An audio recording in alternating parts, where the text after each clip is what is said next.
Narito na ang latest sa teleseryeng Batang Quiapo. Santino, angat na ba ang buhay?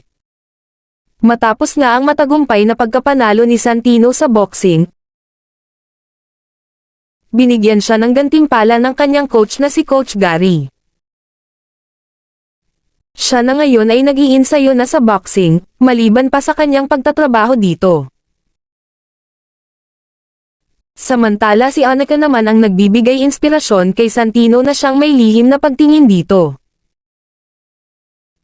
Habang si Lawrence at ang kaibigan nito na siyang may galit kay Santino ay walang magawa at hiyang-hiya sa mga galawan ni Santino.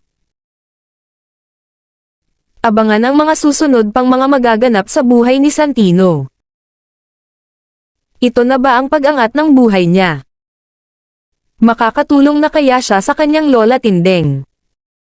Kung gusto nyo pang malaman ang mga susunod pang mangyayari sa teleseryeng Batang Quiapo, subscribe na at hit the notification bell para updated ka sa mga susunod pang mangyayari.